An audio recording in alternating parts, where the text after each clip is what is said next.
தேவனுக்கே மகிமை உண்டாவதாக. கிறிஸ்துவின் சீஷர்கள் ஊழியங்களிலிருந்து உங்கள் அன்பு சகோதரன் ப்ரூஸ்.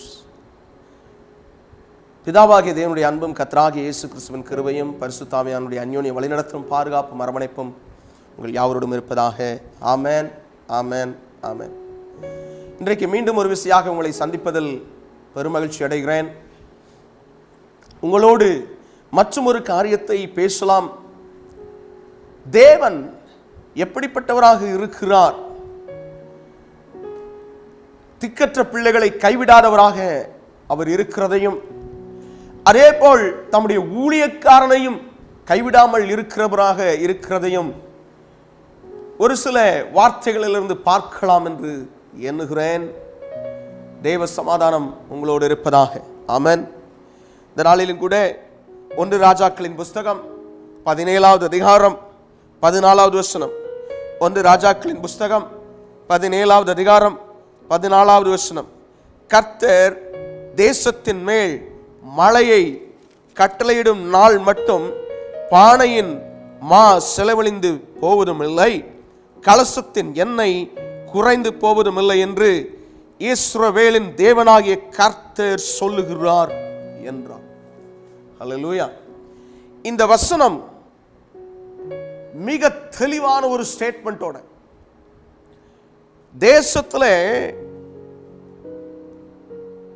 மழையை கட்டளையிடும் நாள் மட்டும் பானையின் மா செலவழிந்து போவதும் இல்லை, கலசத்தின் எண்ணெய் குறைந்து போவதும் இல்லை என்று இஸ்ரவேலின் தேவனாகிய கர்த்தர் சொல்லுகிறார் என்றான். இது யாரு?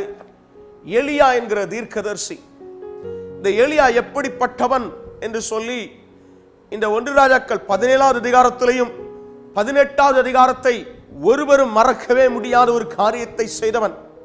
அதாவது வானத்திலிருந்து தேவனுடைய அக்கினியை இறக்கி பலிபீடத்தை சுட்டரிக்க வைத்தவன் எலியா. அல்லேலூயா. பலிபீடத்தை, அந்த பலியை தேவனுடைய அக்கினியினால் அது சுட்டரிக்கப்படும்படிக்கு செய்தவன் எலியா. இந்த எலியா 17வது அதிகாரத்தில் 1வது வசனம் சொல்லுகிறது, கீலேயாத்தின் குடிகளிலே திஸ்பியனாகிய எலியா ஆகாபை நோக்கி, என் வாக்கின்படியே அன்றி இந்த வருஷங்களிலே பனியும் மழையும் பெய்யாதிருக்கும் என்று இஸ்ரவேலின் தேவனாகிய கர்த்தருக்கு முன்பாக நிற்கிற நான் அவருடைய ஜீவனை கொண்டு சொல்லுகிறேன் என்றார். அல்லேலூயா. தெளிவான ஸ்டேட்மெண்ட். அங்கேயும் என் வார்த்தையின் படிதான். என்னது? மழை பெய்யாதுப்பா அப்படின்னு சொல்லிட்டான். மழை மட்டும் இல்லை, பனியும் மழையும், அந்த ஈரப்பதம் என்பதே இல்லாதிருக்கும் என்று அவன் சொல்லிட்டான். அப்புறம் அவன் அந்த இடத்தை விட்டு போயிட்டான். வேற இடத்துல ஒரு இடத்துல ஆற்றிக்கிட்டு இருக்கிறான். 3வது வசனம் சொல்லுகிறது, கீழ் திசையை நோக்கி போய் யோர்தானுக்கு நேரே இருக்கிற கேரித் ஆற்றண்டையில் ஒளித்துக் கொண்டிரு, அந்த ஆற்றின் தண்ணீரை குடிப்பாய், அங்கே உன்னை போஷிக்க காகங்களுக்கு கட்டளையிடுவேன் என்றார். அல்லேலூயா. எலியாவை கர்த்தர் காகங்களை கொண்டு போஷித்ததை பார்க்கிறோம். பொதுவாக இந்த நாட்களிலே நீங்கள் யாவரும் அறிந்திருக்கிறபடி காகமானது என்ன செய்யும்? நம்ம கையில் வச்சிருக்கிற பொருள் என்ன பண்ணிடும்? புடுங்கிட்டு கூட போயிடும். அப்படிப்பட்ட காகத்தை கொண்டே கூட எலியாவை கர்த்தரால் போஷிக்க முடிந்தது. ஆமென். ஏன்? காகங்களும் குருவிகளும் இயற்கையா இருக்கிற எந்த விலங்குகளா இருந்தாலும் சரி, அல்லது இந்த உலகத்தில் இருக்கிற இயற்கையா இருக்கிற தண்ணீர், காற்று, கடல், நெருப்பு, எதுவா இருந்தாலும் அவருடைய வார்த்தைக்கு கீழ்ப்படிஞ்சுதான். அல்லேலூயா. அதனால தான் காகத்தை கொண்டு கர்த்தர் எலியாவை போஷித்ததை இந்த இடத்துல பார்க்கிறோம். ஆமென். அந்த ஆற்றின் தண்ணீரை குடிப்பாய், 4வது வசனம், அந்த ஆற்றின் தண்ணீரை குடிப்பாய், அங்கே உன்னை போஷிக்க காகங்களுக்கு கட்டளையிடுவேன் என்றார். அவன் போய் கர்த்தருடைய வார்த்தையின்படியே யோர்தானுக்கு நேரே இருக்கிற கேரித் ஆற்றண்டையிலே தங்கியிருந்தான். அல்லேலூயா. காகங்கள் அவனுக்கு விடியற்காலத்தில் அப்பமும் இறைச்சியும், சாயங்காலத்தில் அப்பமும் இறைச்சியும் கொண்டு வந்தது. தாகத்திற்கு அந்த ஆற்றின் தண்ணீரை குடித்தான். ஆமென். எவ்வளவு தெளிவா இருக்கு பாருங்களேன். அப்பமும் கொண்டு வந்துச்சு, இறைச்சியும் கொண்டு வந்துச்சு. ஆமென். தேவன் ஒரு மனிதனை போஷிக்க விரும்பினால் உலகம் முழுசும் பஞ்சையா. அவனுடைய தேசம் முழுசும் இவன் சொன்னதுனால இவன் வாக்கின்படி என்ன இல்லை, மழை கிடையாது. இதை பத்தி வாசிச்சீங்கன்னா கிட்டத்தட்ட 3 வருஷங்களுக்கு மேல, 3ஆம் வருஷமாக தான் சொல்லுது வசனம். 3 வருஷங்களுக்கு மேல மழை இல்லை.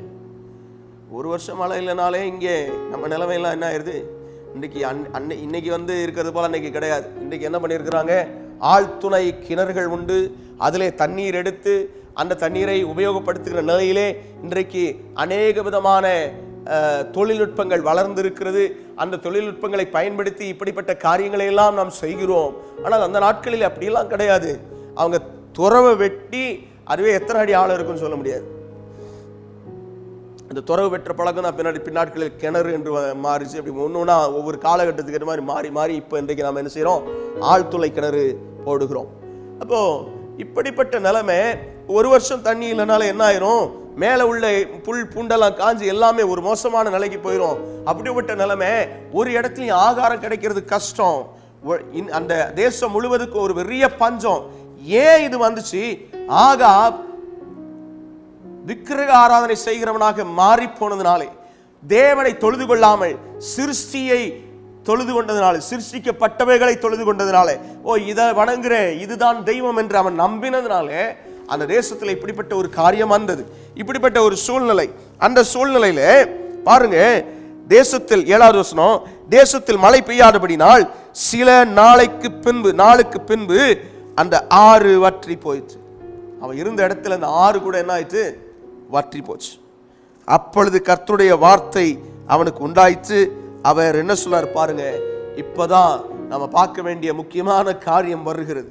திட்டம் தெளிவுமாக ஒரு காரியத்தை ஆண்டவர் எலியாவுக்கென்று வைத்திருந்தார். அந்த காரியத்தை செயல்படுத்துகிறதுக்கு ஒரு விதவை பெண்ணை எலியாவுக்கென்று வைத்திருந்தார். ஆமென், ஹல்லேலூயா. இந்த வசனம் சொல்லுகிறது, 9வது வசனம், நீ எழுந்து சீதோனுக்கு அடுத்த சாரிபாத் ஊருக்கு போய் அங்கே தங்கியிரு, உன்னை பராமரிக்கும்படி அங்கே இருக்கிற ஒரு விதவைக்கு கட்டளையிட்டேன் என்றார். சீதோனுக்கு அடுத்த சாரிபாத் ஊருக்கு போய், திட்டம் தெளிவா சொல்றாரு, எங்க போகணும்னு சொல்றாரு. அந்த இடத்துக்கு அவன் போகிறதுக்கு பாருங்க, அப்படியே எழுந்து 10வது வசனம் சொல்லுகிறது, அப்படியே அவன் எழுந்து சாரிபாத்துக்கு போனான். அந்த பட்டணத்தின் ஒளிமுக வாசலுக்கு அவன் வந்தபோது அங்கே ஒரு விதவை விறகு பொறுக்கி கொண்டிருந்தாள். அவன் அவளை பார்த்து கூப்பிட்டு, நான் குடிக்கிறதுக்கு கொஞ்சம் தண்ணீர் ஒரு பாத்திரத்தில் எனக்கு கொண்டு வா என்றான். இவன் ஆத்து தண்ணீரே இல்லை, வத்தி போச்சு. அங்கிருந்து நடந்து வந்திருக்கா, தண்ணி தாகத்தோட தான் வந்திருக்கிறான். அதனாலதான் முதல்ல அவளை பார்த்த உடனே கேட்டது, முதல்ல தண்ணியை குடுமான்னு கேட்டான். அல்லேலூயா. இன்னொரு விஷயத்தையும் கவனிக்கணும், இவனுக்கே அந்த தண்ணீர் இல்லைன்னா அந்த பெண் எங்கிருந்து தண்ணீர் கொண்டு கூடிய ஒரு நிலையில இருந்திருப்பான். ஊருக்குள்ளே எப்படி தண்ணீர் கிடைச்சதோ தெரியல. அப்போ கொண்டு வர அவள் போகிற போது, தண்ணியை கொண்டு வர போனானே சொல்லுது வசனம், போகிற போது அவன் அவளை நோக்கி கூப்பிட்டு, கொஞ்சம் அப்பமும் உன் கையிலே எனக்கு கொண்டு வா என்றான். அல்லேலூயா. தண்ணி தாக மட்டும் இல்லை, வயிறு பசி ஒரு பக்கம். அதனால சொல்றான், கொஞ்சம் அப்பமும் கையில கொண்டு வாமா அப்படின்னு சொல்றான். அதற்கு அவள், பானையில் ஒரு பிடி மாவும் களையத்தில் கொஞ்சம் எண்ணெயுமே அல்லாமல் என்னிடத்தில் ஒரு அடையும் இல்லை என்று உம்முடைய தேவனாகிய கர்த்தருடைய ஜீவனை கொண்டு சொல்லுகிறேன், இதோ நானும் என் குமாரனும் சாப்பிட்டு செத்து போக அதை எனக்கும் அவனுக்கும் ஆயத்தப்படுத்துகிறதற்கு 2 விறகு பொறுக்குகிறேன் என்றார். இந்த இடத்துல தெளிவா அவருடைய நிலைமை என்ன அப்படிங்கிறத ஒரு பிசுறு சொல்லுமே அதுமே இல்லாம, ஒரு இடம் கூட அது மிஸ் ஆகாம கரெக்டா அவன் என்ன செய்யறா சொல்றத பார்க்கிறோம். அல்லேலூயா. பிரியமானவர்களே, இன்றைக்கும் உங்களுடைய நிலைமையை நீங்கள் தேவனிடத்தில் சொன்னதுண்டோ? உங்களுடைய நிலைமையை, இதுதான் ஆண்டவரே நிலைமை அப்படின்னு சொல்லி நீங்க கர்த்தர்ட்ட நீங்க பேசி இருக்கிறீங்களா?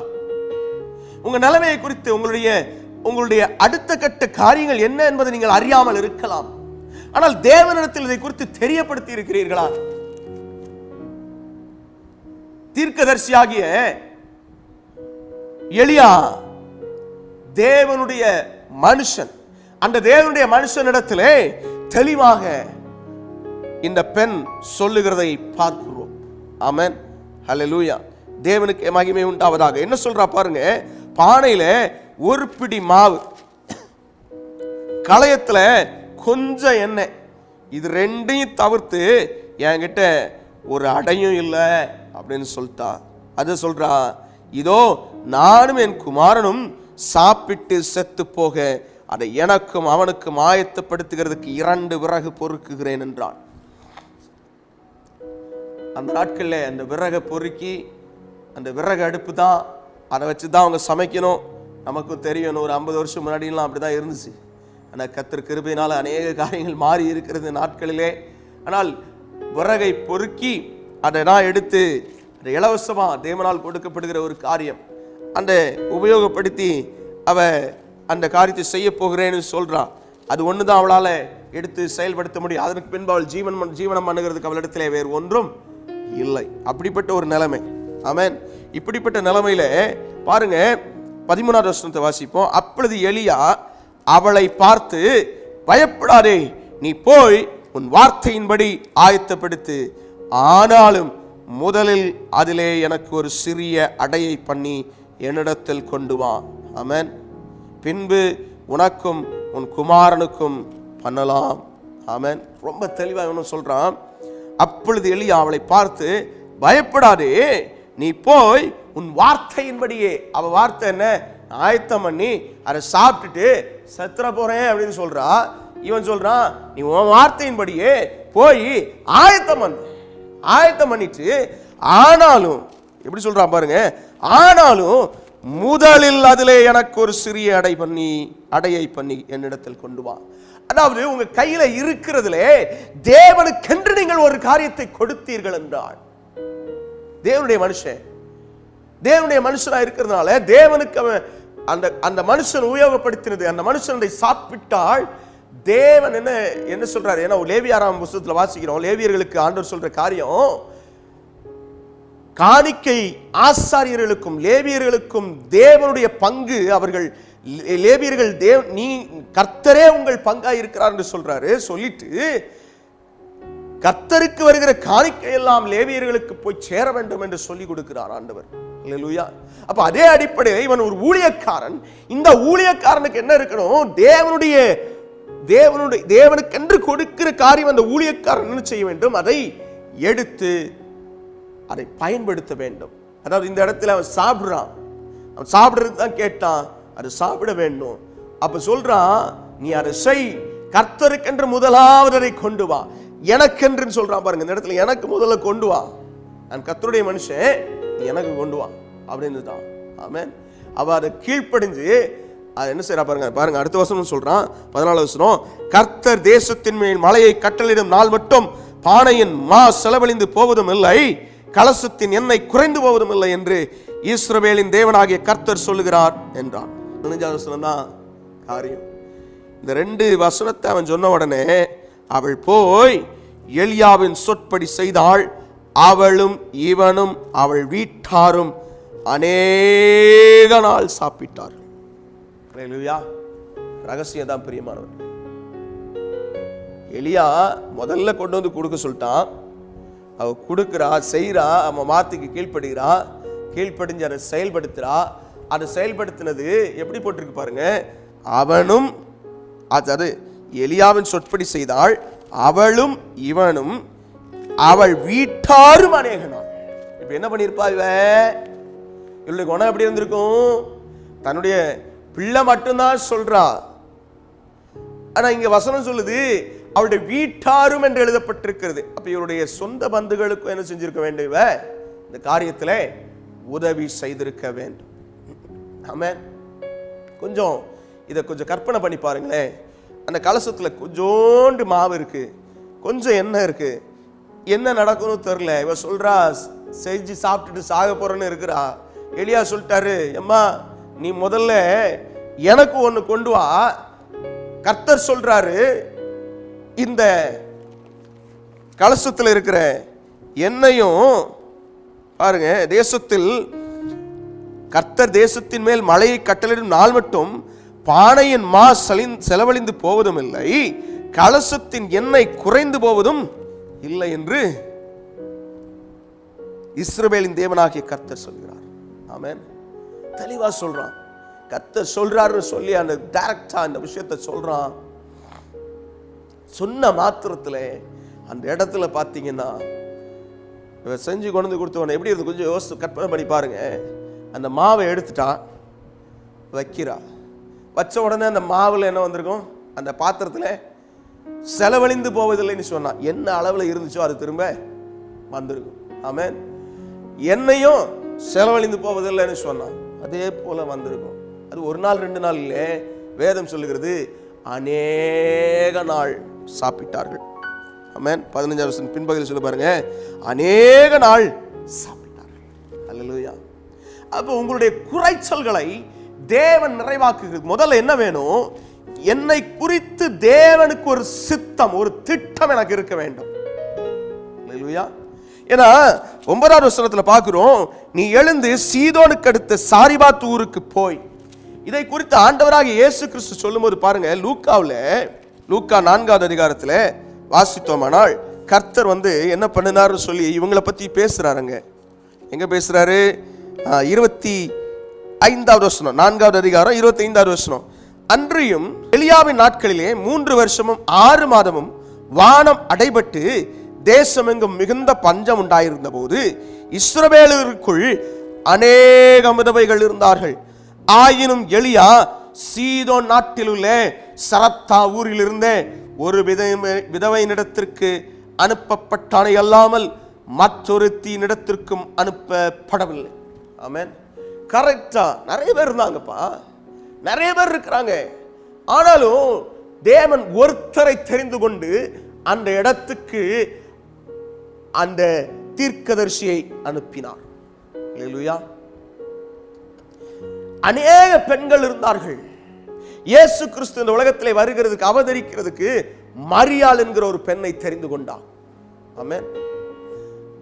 மரியாளை பத்தி பேசணும், அநேக காரியங்களை பேசலாம். எவ்வளவு தாழ்மையான அம்மான்னு சொல்லி அநேக விஷயங்களை பேசலாம். அந்த அம்மாவை பத்தி, இயேசுவின் தாயாகிய மரியாளை பத்தி அநேக விஷயங்களை பேசலாம். அதே போல இந்த பெண்ணுக்குள்ளே சில குணாதிசயங்கள் இருக்க வேண்டும். அதிலே ஒரு குணாதிசயம் தான் என்ன? இவளுக்குள்ள பொதுவாகவே மற்றவர்களுக்கு கொடுக்கக்கூடிய ஒரு குணாதிசயம் இருந்துச்சு. அல்லேலூயா. அதுதான் எலியா நின்னு நீ போய் எனக்கு என்ன கேட்டான் பாருங்க. 10ஆவது வசனத்துல பின்பகுதியில, நான் குடிக்கிறதுக்கு கொஞ்சம் தண்ணீர் ஒரு பாத்திரத்தில் எனக்கு கொண்டு வா என்றால் கொண்டு வர அவள் போகிற போது. தெளிவா பாருங்க, இவ எவ்வளவு தூரம் போய் தண்ணியை சமந்துட்டு வந்து வீட்டில் வச்சிருக்கான்னு தெரியாது. எங்க அந்த நாட்களில் இறக்கிற மாதிரிலாம் இருக்காது, உள்ள இறங்கி அதை மொண்டு கொண்டு வர வேண்டும். அப்படிப்பட்ட ஒரு நிலைமை. அப்படி மிகுந்த வருத்தப்பட்டு அந்த காரியத்தை செய்திருந்தாலும் வந்திருந்தது தேவனுடைய மனுஷன் அறிந்திருந்தால் ஒரு வார்த்தையும் திரும்ப பேசல. அவன் என்ன பண்றான்? போய் எடுக்கிறதுக்கு போறான். உடனே அவன் சொன்னான், ஒரு அடையையும் கொண்டு வான்னு சொன்னான். உடனே தான் அவன் நிலைமையை சொல்றான், நாங்க இப்படி இருக்கோம் அப்படின்ட்டு. உடனே அவன் சொல்றான், நம்ம இவ்வளவு நேரம் பார்த்ததுபடி மாவு செலவழிந்து போவதில்லை, களையத்தில் என்ன குறைஞ்சு போவதில்லைன்ட்டு. அதுக்கப்புறம் அவன் விசுவாசத்தோடு செய்து கொண்டு கொடுக்குறான். அப்புறம் சொல்லுது வசனம், அவ மட்டும் இல்லை, அவளும் இவனும் அவள் வீட்டாரும் இவளுக்கு வந்த ஆசீர்வாதத்தை இவளுக்கு மாத்திரம் வைத்துக் கொள்ளவில்லை, அவளோடு கூட அவளுடைய வீட்டாரும் சேர்ந்து அதை அனுபவிக்கிறதை பார்க்கிறோம். அல்லேலூயா. ஆமென். அப்போ தேவன் ஒரு மனிதனை தெரிந்து கொள்வாரானால் அந்த மனிதனுக்குள்ளே என்ன அவசியமா இருக்கு? இந்த சப்ஜெக்ட், இந்த காரியத்தின் அடிப்படையில் கவனித்தோம்னால் மற்றவர்களுக்கு பகிர்ந்து கொடுக்கிற அந்த எண்ணம் ஒரு மனிதனுக்குள்ளே இருக்குமானால் அவர்களை தேவன் ஆசீர்வதிக்க விரும்புகிறார். அல்லேலூயா. இன்றைக்கு ஒருவேளை கஷ்டத்தோட, கண்ணீரோட அல்லது தேவையோட ஒரு குடும்பம் இருக்குது. உங்களால நிறைய இல்லைனாலும் ஏதோ கொஞ்சம் கொடுத்து உதவ முடியும்னா அவங்களுக்கு கொடுத்து உதவுங்க. ஏழைக்கு இறங்குகிறவன் கர்த்தருக்கு கடன் கொடுக்கிறான் என்று வேதம் சொல்லுகிறது. அவன் கொடுத்ததை அவர் திரும்ப கொடுப்பார் என்று சொல்லி இருக்கிறார். ஆமென். ஆண்டவருக்கு இந்த காரியத்தெல்லாம் செய்யறது ஆண்டவருக்கு பிரியமா இருக்கும். தான தர்மங்களை தேவன் விரும்புகிறார். ஆமென். தேவன் உங்களுக்கு தருகிறவைகளிலிருந்து நீங்கள் கொடுக்கிறது ஒரு பெரிய ஆசீர்வாதம். தேவன் உங்களை இன்னும் மேன்மேலும் ஆசீர்வதிக்க விரும்புகிறார். அதற்கு நாம் செய்ய வேண்டியதெல்லாம் அவருக்கு கொடுக்க வேண்டும். அது ரொம்ப அவசியம். மற்றவர்களுக்கு கொடுக்கிறது தேவனுக்கே கொடுக்கிறது போல பிரியமானவர்களே. ஆமென். தேவனிடத்தில் அவைகள் போய் சேரும் என்று அப்போஸ்தலர் 10ஆம் அதிகாரத்தில் வாசிக்கிறோம். அவனுடைய ஜெபங்களும் தான தர்மங்களும் தேவ சமூகத்தில் நினைப்புறுதலாய் போய் எட்டினது என்று வேதம் சொல்லுகிறது. ஆமென். அப்ப கொடுக்கிற ஒரு அனுபவம், மற்றவர்களுக்கு உதவி செய்கிற ஒரு அனுபவத்தை நீங்கள் வைத்திருப்பீர்களானால் கர்த்தர் உங்களை போஷிப்பார். நிச்சயமாக உங்களுடைய திக்கற்ற நிலையில, கைவிடப்பட்ட நிலையில, சோர்ந்து போய் இருக்கிற நிலைமையில உங்களை கைவிடவே மாட்டார் ஆண்டவர். அல்லேலூயா. தேவனுக்கே மகிமை உண்டாவதாக. இதோட இந்த அற்புதம் நிக்கல அந்த பெண்ணுக்கு, அந்த பெண்ணுடைய வாழ்க்கையில நீங்க கவனிச்சீங்கன்னா 16 வசனம் பாருங்க. கர்த்தர் எலியாவை கொண்டு சொன்ன வார்த்தையின்படி பானையிலே மா செலவழிந்து போகவும் இல்லை, கலசத்தின் எண்ணெய் குறைந்து போகவும் இல்லை. இவைகள் நடந்த பின்பு வீட்டுக்காரியாக அந்த ஸ்திரீயின் மகன் வியாதியில் விழுந்தான். அவனுடைய சுவாசம் போகும் மட்டும் அவனுடைய வியாதி அதிகரித்து கொண்டே இருந்தது. எவ்வளவு மோசமான நிலைமை பாருங்களேன். தேவனுடைய மனுஷனுக்கு பணிவிட செய்துகிட்டு இருக்கிறார். தேவன் தான் அனுப்பி இருக்கிறாரு. கட்டளையிட்டேன்னு சொல்றார் ஆண்டவர். அதை நம்பித்தான் எலிசா போகிறான். அங்க அவனை பார்க்கிறான், பேசுறான், எல்லாம் நடக்குது. அவளும் அவனை ஏற்றுக்கொண்டாள். அவளுடைய வீட்டிலே, அவள் வீட்டிலே தங்கி இருந்து எலிசா அநேக நாள் சாப்பிட்டதையும் பார்க்கிறோம். இப்படிப்பட்ட ஒரு நிலைமை. இந்த சூழ்நிலையில அதை கவனிச்சு பாருங்களேன். அவனுடைய மகன் வியாதியில் விழுந்தான். அவனுடைய சுவாசம் போக மட்டும் அவனுடைய வியாதி அதிகரித்து கொண்டே இருந்தது. அப்பொழுது அவள் எலியாவை நோக்கி, தேவனுடைய மனுஷனே, எனக்கும் உமக்கும் என்ன? என் அக்கிரமத்தை நினைக்க பண்ணவும் என் குமாரனை சாக பண்ணவுமா என்னிடத்தில் வந்தீர் என்றாள். அதற்கு அவன், உன் குமாரனை என்னிடத்தில் தான் என்று சொல்லி. அவ கேட்டது பாருங்க, என் அக்கிரமத்தை நினைக்கிறதுக்கு தான் இங்க வந்தீங்களா? நான் என் குமாரனை சாகிறது. ஏன்னா முதல்ல அவங்க 2 பேரும் என்ன முடிவு எடுத்திருந்தாங்க, அந்த அந்த அடைய சாப்பிட்டுட்டு செத்து போக போறோம், சாகிறதுக்கு ஆயத்தமாயிட்டான். ஆனா தேவனுக்கு என்று பணிவிடை செய்து கொண்டிருக்கும் போது, தேவனுடைய ஊழியக்காரனை அவள் நேசித்து அவனுக்கு அந்த காரியங்களை அவள் செய்து அந்த பணிவிடை செய்து கொண்டிருக்கிறாள்.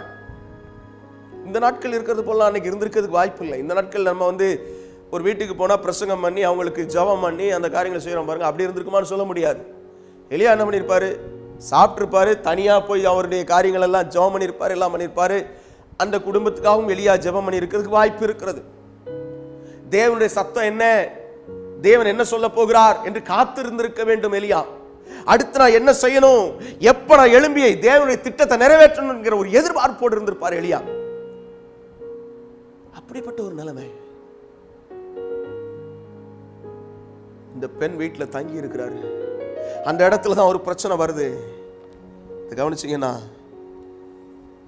அந்த குமாரன் செத்து போகிறான். உடனே உன் குமாரனை என்னிடத்தில் தா என்று சொல்லி அவனை அவள் மடியிலிருந்து எடுத்து தான் தங்கி இருக்கிற மேல் வீட்டிலே அவனை கொண்டு போய் தன் கட்டிலின் மேல் வைத்து, என் தேவனாகிய கர்த்தாவே, 19:20 வாசிக்கிறேன். என் தேவனாகிய கர்த்தாவே, நான் தங்கி இருக்க இடம் கொடுத்த இந்த விதவையின் மகனை சாக பண்ணினதினால் அவளுக்கு துக்கத்தை வருவித்தீரோ என்று கர்த்தரை நோக்கி கூப்பிட்டு, தேவனால் அறிவிக்கப்படவில்லை. பாருங்க இந்த காரியம் ஏன் அறிவிக்கப்படலைங்கிறதுக்கு ஒரு ரகசியம் அந்த இடத்துல இருக்குது. என்ன ரகசியம் அப்படின்னு கவனிச்சீங்கன்னா, இந்த வசனத்தை 24வது வசனம், அப்பொழுது அந்த ஸ்திரீ எலியாவை நோக்கி, நீர் தேவனுடைய மனுஷன் என்றும் உம்முடைய வாயிலிருந்து பிறக்கும் கர்த்தரின் வார்த்தை உண்மை என்றும் இது நாள் இப்பொழுது அறிந்திருக்கிறேன் என்றார். அவள் தேவனுடைய மனுஷனை வீட்டில் ஏற்றுக்கொண்டிருந்தாள், ஏற்றுக்கொண்டு பணிவிடை செய்தாள். ஆனால் அவளுக்குள்ள இவன் தேவனுடைய மனுஷன் தானா என்கிற ஒரு சந்தேகம் அவளுக்குள்ள இருந்துட்டே இருந்துச்சு. ஒரு முழுமையான அங்கீகரிப்பு அவளுக்குள்ள இல்லை. முழுமையான அங்கீகரிப்பு அவளுக்குள்ள இல்லை. அதைத்தான் எலியா கவனிக்கலையே. ஆனா கர்த்தர் அதை பார்த்தார். கர்த்தர் ஒரு பிரச்சனையை கொடுக்கிறாரு. ஏன்னா அங்க இருந்தது தேவனுடைய மனுஷனாகிய எலியா. அவன் சொல்றான், ஆண்டவரே, நானே தங்கி இருக்கிற வீட்டில், அவன் எவ்வளவு பாரப்படுறான் பாருங்க எலியா.